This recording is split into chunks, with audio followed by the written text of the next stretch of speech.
Welcome to the snake pit. Whoosh. It's been a while since I did the snake strike, but today deserves it. Why? December 5th, we're celebrating the end of Prohibition back in 1933. What are we celebrating it with? A little amber Bock from Samuel Adams. You can't go wrong with Samuel Adams. You know, it's kind of right there, kind of, if you're an entry level, you know, wanting to step it up from the you know, the Coors Light or something like that, great one. But you're not ready for those extreme craft beers that are like 10, 11% alcohol by volume. Samuel Adams usually has a good variety, and at this time of year, this is their what is it, winter variety pack, I think it's called. This one's one in there. So 6% alcohol by volume, 18 IBUs. It says it has a malty caramel notes and crisp finish. I'll be the judge of that. Anyway, before we get too carried away, we'll see if I get this vid up on, if it edits and gets uploaded to December 5th. But I thought I'd go ahead and enjoy at least one tonight, even though it is a work night.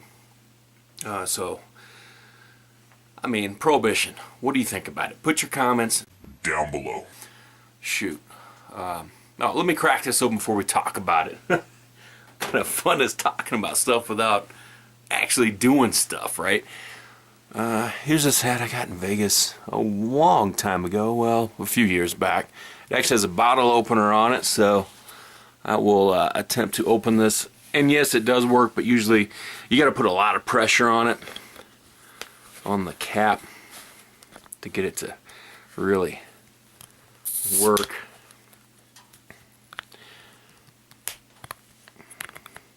Kind of messes your head up. It's almost out. There we go. Alright. Yeah, I got one of those, I don't want to say its name because it'll wake up. It's listening to me right now because I said Prohibition. It started lighting up. And that's weird. Yeah, my fault, right? I got one of those things, one of those impulse purchases off Amazon because I love me some freaking Amazon. I've been having fun with Alexa over there. Alexa, tell me about Prohibition in the United States. Prohibition in the United States was a nationwide constitutional ban on the production, importation, transportation, and sale of alcoholic beverages that remained in place from 1920 to 1933. During the 19th century, alcoholism, family violence, and saloon-based political corruption prompted activists, led by pietistic Protestants, to end the alcoholic beverage trade to cure the ill society and weaken the political opposition. Yeah, pretty much. Ooh, dadgum, I poured this way too aggressively. Calm down, calm down. Yeah, I poured that wrong. I'm sitting here pouring my left hand and I'm a righty. You big dummy. Okay. I can tell you, because I have had one of these before. There was two in the pack, right? 2 fingers of head. Nice. Typical Samuel Adams caramel style coloring. In there it is translucent. You know, so I'm not a savage, so the beer glass I use is good for any libation. So this one is one of my favorites from the commemorative Air Force. That's how you do it right there. Let's give this a try so we can make Mr. Holster happy. Wait, I'm not a beer review channel. Alright, but I still like Mr. Holster. This goes down smooth. It's not as powerful in the flavor profile as I would like. That's typical of a Sam Adams. It like gets you almost there, and then you just kind of plateau out. I can taste a little bit of those caramel flavoring, but it's not too sweet or sickening sweet type of thing. It's not too much at all. A little bit of toastiness, and then that underlying flavor profile that's all Samuel Adams seem to have is in there. You can't go wrong. So, Mr. Holster, I rate this a 7 out of 10. Now let's talk about some Prohibition in the United States. Put your thoughts on it down below in the comment section. And you might know what this is leading to, because there's other items out there, but I'm focusing on alcoholic beverages.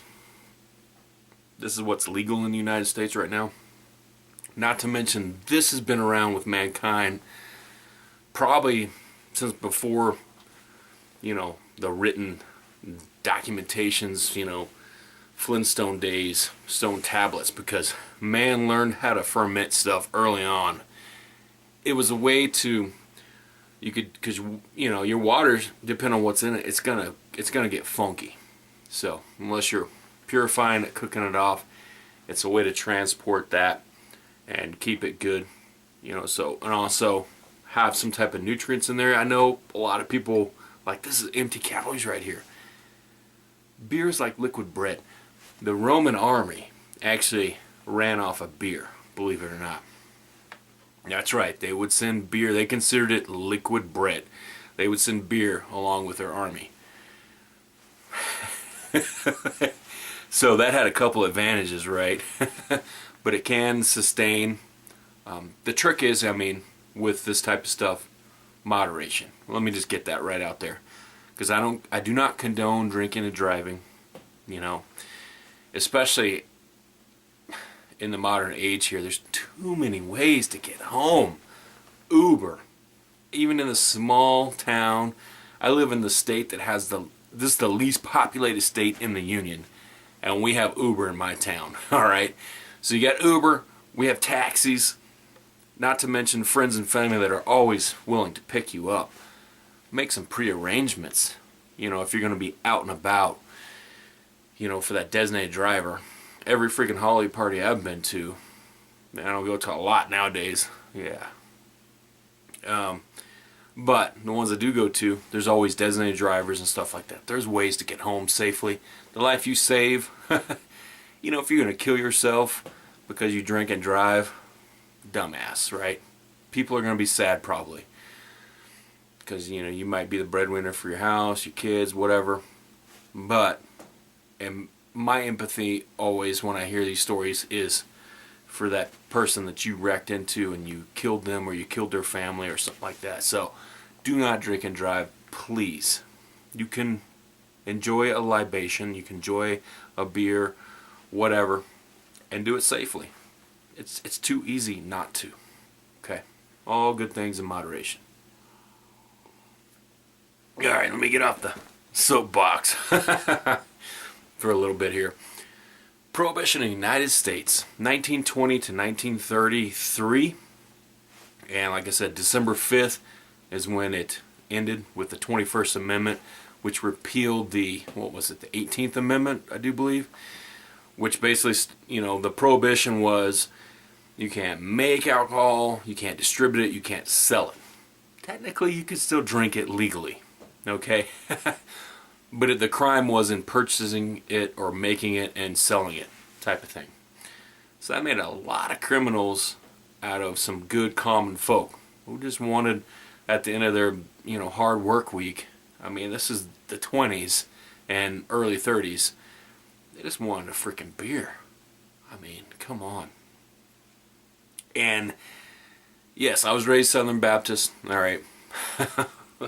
Not that that gives me any more prominence in this video, because some people are going to thumbs down it just because I'm drinking a beer. YouTube's already going to, kill this vid. I don't care, because I'm doing it responsibly. That's the trick. Moderation and doing it responsibly. But, yeah, it was a Protestant movement, blah, blah. Just remember, Jesus turned water into wine. The thing was, don't get belligerently drunk. I'm not going to judge you do. Be safe about it. Just saying there's a case against any of the craziness that man imposes on himself, or, you know, to be politically correct, him or herself, right? Nowadays, because of religion. All good things in moderation. And not all Protestant, that's the thing, like not all Protestant, whatever you call them, are, you know, strictly opposed to drinking a beer or two, drinking a margarita or something like that. It's usually, nowadays at least, it's usually, you know, getting to that drunk state where you have no control of your faculties, so you've taken it too far. And that's with anything, right? We can do that with anything, just about. So that kind of leads me into, you know, I don't want to even put an opinion out there right now. You can put it if you want in the comment section, but the current conversation and legal battles going on is the marijuana. I've never used it. That's straight up truth. I don't plan on using it. I do see some medicinal value in it in a lot of places from the research I've done, or just from things I've just randomly come across, you know, in news articles and stuff. Everything can be abused. But there are states, and the reason why I bring this up, the bordering state that's not, I mean, I could spit. Yeah, I could spit on Colorado from here. Thank you, Furnace, for coming on during this video. It wouldn't be a real cold burnout video down here in the snake pit if my furnace did not come on. Apologies for that. Anyway, so Colorado, it's legal there. It's not legal in my state, so, and I think, no, I'm not even going to say. A lot of people get busted up here is what I'm going to say. Because they don't realize they can't take, they can go down in Colorado and do whatever, but they can't bring it up here where it's not legal. And that was another thing with alcohol. States' rights. There was like 3 holdover states. I think Stephen Bush's state, Oklahoma, was one of them. Even after the repeal of the 18th Amendment, you know, after Prohibition ended, they still like, no one drinks in my town, you know, in my state, type of thing. And I think Oklahoma, not even until just a few years back, they, yeah, I'm from Texas, so if you went up there, you knew, if you bought a beer, is what we call half beer, because the alcohol was cut literally in half. There was like a limit. I think it could go up to 3%. Stephen Bush don't watch my vids, but, you know, he could chime in if he did. Pretty sure that was finally repealed for them. Good for them. I mean, whatever. Here's the thing. You can get beer kits. You can make your own in your basement. And that was the thing with Prohibition, right? People, it's so easy to make. It was being made on the down low and then sold on the down low for extra cash, so that is what develops that criminal element. And then you get people that really don't know what they're doing. They'll make some moonshine and make someone blind out of it, you know, because they're just trying to make that buck. So the safety factor went away with Prohibition, you know. Shoot, that reminds me, I've got some beer that I made in my beer fridge.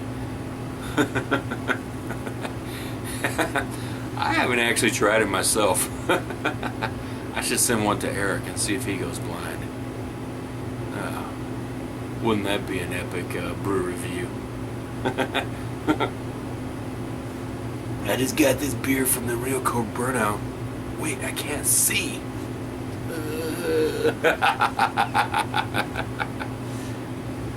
Ah, man. Can you imagine that? I can't. Alright. Did I already rate this? I think no, maybe I didn't. Mr. Holster, did I rate this? Alright. If I didn't, we'll see if... That'd be funny if I already did and I have a different rating for it now. 7 out of 10. 7 out of 10. It does what every Samuel Adams I've drank so far does. It gets you almost there, plateaus, and then you just kind of taper off into, that was pretty decent beer. You know? I mean, decent alcohol content, but just right there. It's not going to take you too far. 7 out of 10, Mr. Holster. Cheers to you. Cheers to everyone out there. Have a safe holidays out there. Be safe. Don't drink and drive. But live a little. Alright. Boom.